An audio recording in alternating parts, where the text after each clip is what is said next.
Merah itu kalau kesatuan ini dipecah-pecah, ya rantai itu putus saja, udah berdarah-darah.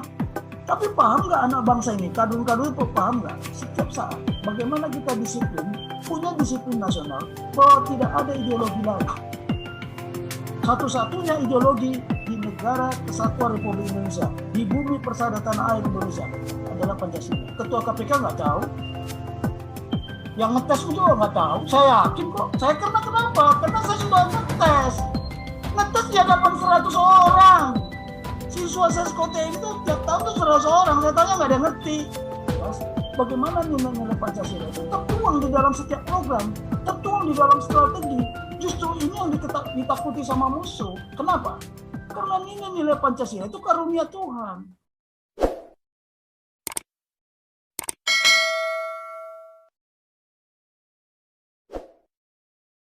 Jadi saya bilang, bahkan saya tanya, mengapa latar belakang hitam bintangnya kuning?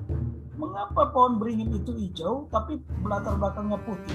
Banyak yang nggak bisa jawab. Kenapa rantai itu emas tapi di belakangnya merah? Itu namanya kesatuan itu, Pak. Merah itu kalau kesatuan ini dipecah-pecah, ya rantai itu putus saja, udah berdarah-darah. Tapi paham nggak anak bangsa ini? Kadun-kadun itu paham nggak? Ya, kenapa banteng? Begitu tidak musyawarah untuk mufakat, ya berdarah-darah. Ya kenapa hijau pohon beringin itu belakangnya putih? Itu kan lambang persatuan. Kalau persatuan ini dirobek-robek dengan korupsi, kotor dibikin lembaran putih itu, ya negara ini nggak bisa. Jadi ini Bung Karno bilang apa? Sila-sila ini satu keseluruhan, menjadi satu, tidak boleh dipisah-pisah. Nah ini tidak paham. Coba nanti saya mencoba mau menulis. Ya, yang saya tulis itu pasti berbeda dengan yang sudah dibuat oleh tokoh-tokoh kita. Saya hanya mau menyempurnakan. I am to complete, not to compete. Saya kemarin juga berdampingan sama, nanti kalau boleh ditayangkan, saya tayangkan kemarin hasil saya seminar. Di sebelah saya orang BPIP, di sebelah saya ahli pendidikan. Saya ngajak, saya suruh mereka dulu cerak yang menyampaikan pesan. Baru saya terakhir.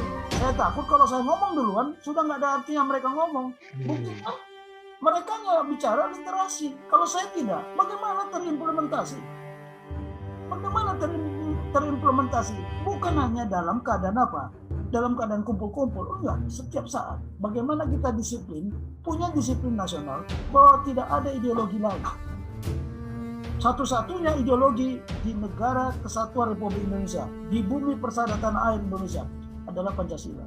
Kalau ada ideologi lain, itu udah separatis ideologi. Karena negara ini disepakati oleh para founding fathers. Makanya bahayanya apa?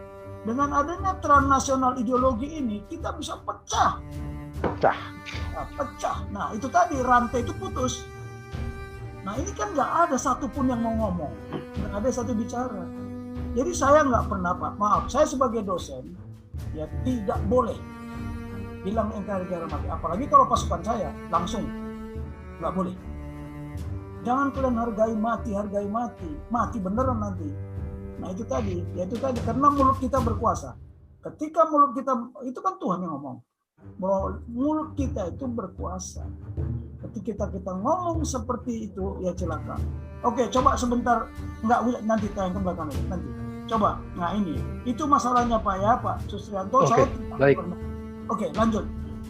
Sekarang tadi ada dari Pak Gajah Mada, nggak ada pertanyaan saya lihat. Dia hanya bilang luka lama, nggak ada luka lama bagi saya, nggak ada. Saya seorang pengikut Tuhan, nggak pernah saya sakit kalian, nggak pernah. Makanya saya terima, walaupun saya kan waktu itu bilang, kita debat tes wawasan kebangsaan itu kok mendadak, kok dalam keadaan situasi yang pikirannya ada situasi yang tidak situasi yang tidak menyenangkan. Ya kenapa? Kan saya bilang lihat faktor waktu. Lihat faktor ini karena ini ada skenario. Kenapa harus sekarang begini? Kalau kita mau memecat anggota KPK, perlu melalui tes kebangsaan, tes wawasan kebangsaan. Nah, sebab apa? Kalau kita mau dites juga kita harus persiapan kan? Ya, dibekali dulu. Emangnya semua kita udah lulus? Kalau di tes kepuasan kebangsaan, saya kan jamin tidak. Kenapa? Karena materi tesnya itu benar nggak, standar nggak? Caranya standar. faktornya saya kalau ditanya apakah Anda menyetujui LGBT, ya, terus kalau saya diwawancari kayak seperti itu, tersinggung nggak? Ya, mengucapkan Natal, tersinggung nggak kira-kira? Seolah-olah saya ini bukan bangsa Indonesia, ngapain tes kayak begitu? Tapi benar nggak mereka mengerti wawasan kebangsaan? Belum tentu. Itu Garuda Pancasila aja yang lambangnya ada kuning, hitam, putih, hijau putih di belakang. Mungkin juga ketua KPK nggak tahu. Yang ngetes juga nggak tahu. Saya yakin kok. Saya kenapa? Karena saya sudah ngetes. Ngetes di hadapan 100 orang. Siswa Seskote ini tuh tiap tahun tuh 100 orang. Saya tanya nggak ada yang ngerti. Ya mohon maaf. Makanya saya sekarang udah malas ngajar di sana. Percuma, saya capek. Lebih bagus saya bikin buku Zoom kayak begini. Karena era globalisasi ini, setiap individu bisa memposisikannya. Posisinya seperti apapun di dalam era globalisasi ini. Contohnya Pak Paujang. Dia sudah memposisikan dirinya. Ya kita ini juga, kelompok ini kita udah memposisikan kita di sini. Tetapi kita pejuang kebenaran. Itu yang paling penting. Pejuang kebenaran. Jangan ada tipu menipu juga. Kalau tipu menipu, waduh, saya nggak suka. Ya nggak suka saya. Oke, ini terus Pak Paul barusan kami ini coba tanya. Nanti kita lanjutkan ya supaya jelas. Nah, ini tadi barusan masuk ke rekening saya 50 juta. Berarti sudah 150 juta di kas saya. Ya. Saya terima kasih. Ya ini betul-betul ya ini puji Tuhan. Ya, panggilan hati nurani kita, bagaimana kita mempersatukan bangsa ini kembali, karena sudah carut marut, sudah terpecah-pecah. Ya saya khawatir mudah-mudahan tidak pecah cermin. Kalau pecah cermin, bagaimana kita menyambung cermin itu? Yes. Nah inilah makanya keputusan yang diambil pemerintah, keputusan diambil oleh apa? Oleh negara, kepala negara dan kepala pemerintah, kepala pemerintahan dengan apa jajarannya. Mohon itu dimusyawarahkan dulu lah untuk mufakat. Jangan sektoral. Ketika dia mengambil keputusan tanpa musyawarah untuk mufakat, ya ini tadi takutnya rantai emas itu pecah, terputus gitu. Udah berdarah-darah kita. Orang ngerti nggak? Nggak ngerti. Padahal artinya besar sekali.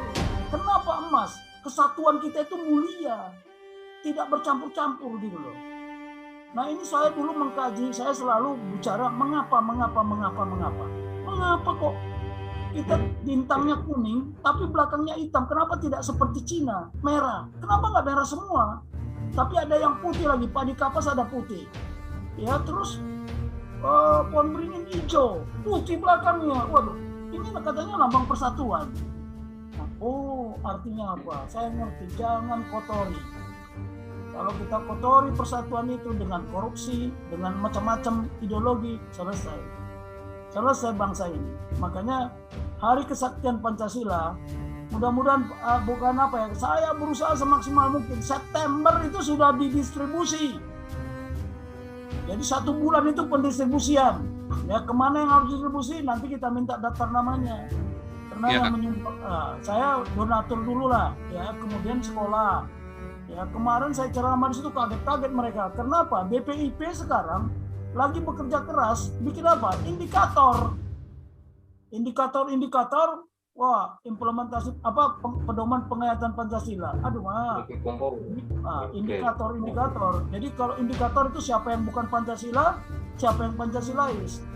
Saya itu indikator nggak laku buat saya. Yang penting bagaimana terimplementasi. Ya.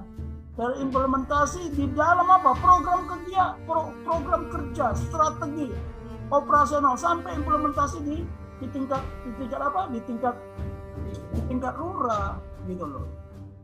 Ya di tingkat RT. Ini kemarin sudah saya sampaikan kalender kegiatan. Ini bulan Mei. Akhir bulan Mei. Jadi besok 1 Juni ya karena yang mau kerjakan agak libur lah Pak, kata oke. Jadi 2 Juni itu sampai Juli ini kita kerja keras menyusun itu, dan saya kira bisa lah. Nanti saya bikin kerangkanya. Tadi baru judulnya.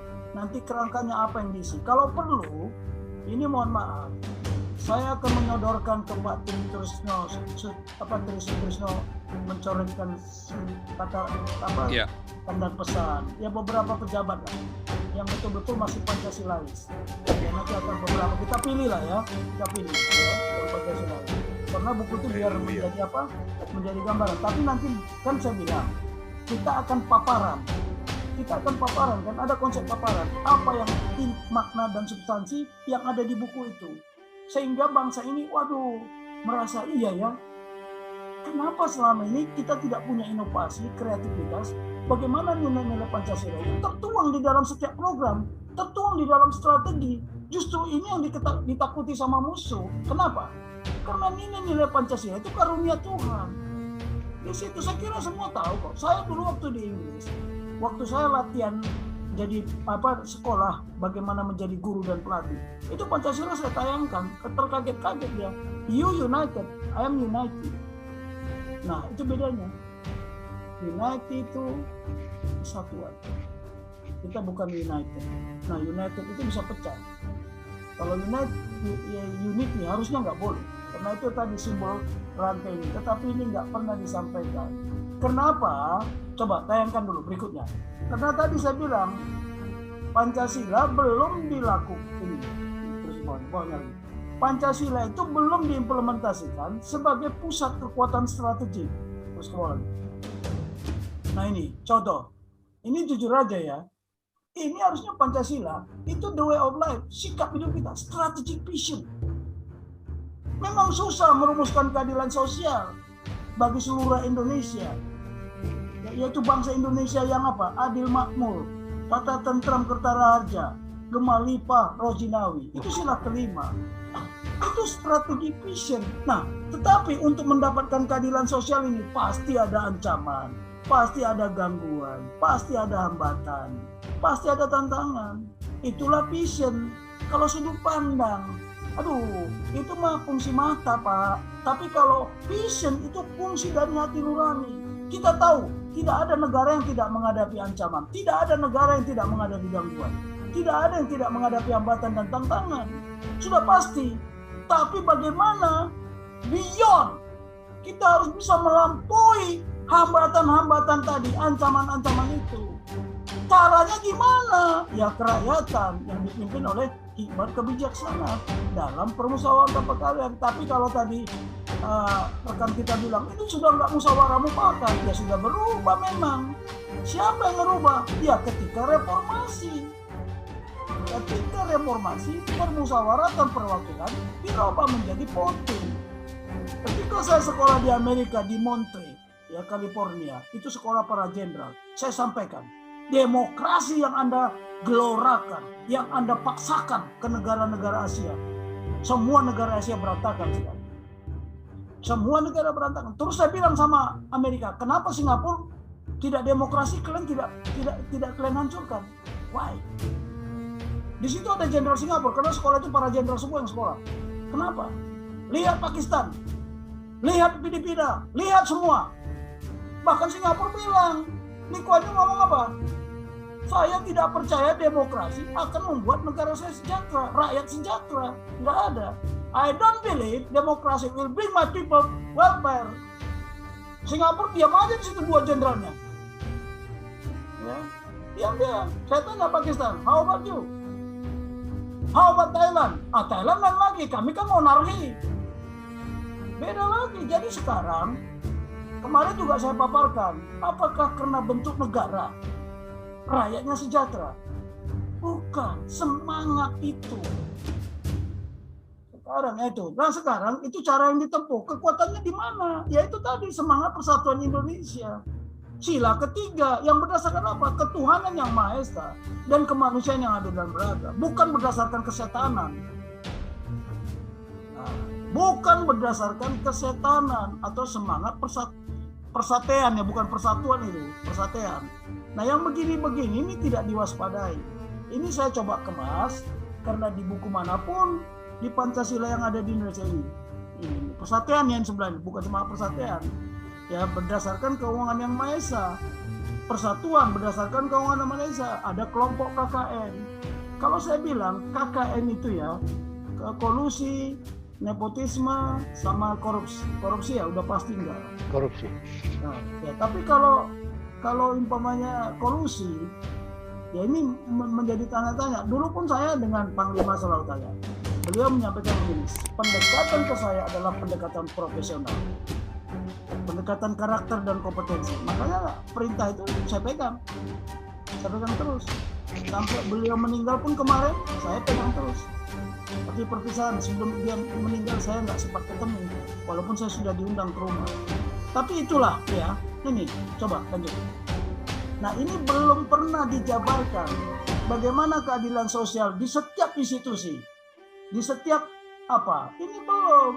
Nah inilah wawasan nasional, itu tadi kalau kita bicara wawasan nasional, dulu namanya wawasan Nusantara, tetapi sekarang sudah kita bilang wawasan nasional karena ada yang komplain. Nah kembali lagi terminologi, karena kalau dibilang Nusantara nanti teriak Singapura, termasuk Filipina, Kamboja. Ya saya sudah ke daerah itu semua, sudah ke negara itu semua. Saya terkaget-kaget beginilah. Kenapa kerajaannya seperti Kamboja masih utuh? Tapi kita mana kerajaan Mojopahit, mana kerajaan Sriwijaya, hanya puing-puing. Budaya ya, apa? Karena ada golongan yang perusak itu. Ya, karena doktrin kita selalu ya, ini doktrin yang tertanam di anak bangsa. Bandung Lautan Api. Ketika Timur udah capek-capek kita bangun, kita bakar kan waktu meninggalkan. Karena selalu doktrin Bandung Lautan Api. Padahal ya, apapun yang kita berikan kepada mereka, itu nanti juga untuk kita kan begitu. Legacy itu. Nah itu tadilah, jadi Pak kita udah salah. Masalah doktrin ini tidak pernah diajarkan dengan baik. Dan untuk apa itu doktrin juga mereka nggak tahu. Untuk apa diajarkan, apa fungsinya doktrin, apa kegunaan doktrin. Saya yakin dan percaya sekali bahwa anggota DPR itu tidak paham doktrin. Tidak paham. Oke, besok saya buat persoalannya, bisa menjawab nggak? Bahkan tadi doktrin pertahanan keamanan alam semesta itu pun tidak pernah dijelaskan. Dan untuk apa ada itu?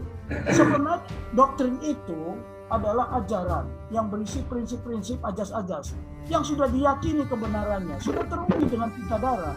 Untuk apa? Penggunaan kekuatan dan kemampuan suatu negara menghadapi setiap ancaman itu digunakan untuk proses pengambilan keputusan. Doktrin bukan teori, doktrin bukan strategi, tapi ajaran itu digunakan untuk proses pengambilan keputusan. Pertanyaan sekarang, ketika kita menghadapi virus, sudahkah pertahanan kita, keamanan kita sudah disusun secara mendalam? Belum kan? Kemudian sudahkah terkoordinasi? Belum kan? Sudahkah saling bantu? Belum kan? Malah berkelahi. Satu bilang lockdown, oh tidak, kami nggak boleh lockdown, PSBB. Berubah-ubah terminologi, berubah-ubah berganti-ganti keputusan. Kenapa? Karena dia tidak tahu doktrinnya. Sekarang muncul itu kasus-kasus sekarang kan yang vaksinasi ini sekarang. Lihat aja, bertele-tele semuanya. Ya kan, baru sekarang dipelajari. Jadi sekarang negara ini negara coba-coba, ya coba-coba terus, eksperimen terus kita. Sekarang kita berada di era abad coba-coba. Wah ini yang bahaya. Nah ini kita harus punya, inilah wawasan kebangsaan, rasa dan tekad persatuan kesatuan nasional. Ini merupakan apa? Kebutuhan mutlak. Mutlak itu apa? Urgent dan krisis bangsa Indonesia. Karena merupakan apa? Pusat kekuatan strategik bangsa Indonesia. Ya. Nah, wawasan nasional ini apa? Objektif, berbeda dengan goal. Kalau keadilan sosial itu tadi goal, bisa dicapai bisa tidak, tergantung bagaimana kita bisa mengatasi AGHT itu, ya ancaman, gangguan, hambatan dan tantangan. Tetapi kalau objektif itu harus dicapai, Contoh ini, melindungi segenap bangsa dari ancaman apa? Stunting. Sekarang kita berapa persen? Katakan kita sekarang mungkin 40%. Ya di bawah ambang pasang grade. Itu bagaimana dalam 5 tahun ini atau 10 tahun ini tinggal 10 umpamanya. 10%. Itu objektif namanya. Karena ini tujuan nasional yang objektif itu bagian dari nasional goal. Makanya di ajas perang itu yang paling pertama itu apa? Objektif. Tujuan. Sasaran harus dicapai. Tidak boleh berhenti sebelum sasaran dicapai. Tapi kalau goal, makanya coba ya Millennium Development Goal beda dengan Millennium Development Objective atau target, beda. Nah kalau target harus Nah sekarang kan bagaimana RT RW pun tak berdaya menangani umat, menangani rakyatnya. Cuma berapa orang sih? Katakanlah 200 orang, nggak mampu. Nggak ada kekuatan kemampuan bagaimana menyelamatkan bangsa, bagaimana melindungi rakyatnya supaya tidak kena serangan virus. Karena nggak punya doktrin. Pasrah aja lah, nanti pemerintah beri vaksin, nanti begini. Nah yang begini-begini ini kenapa? Karena kita memang sudah mengabaikan doktrin. Kita tidak peduli lagi dengan nilai-nilai Pancasila. Nah saya coba mengangkat persoalan ini karena persoalan ini tidak pernah diangkat di dalam beberapa buku-buku yang saya baca.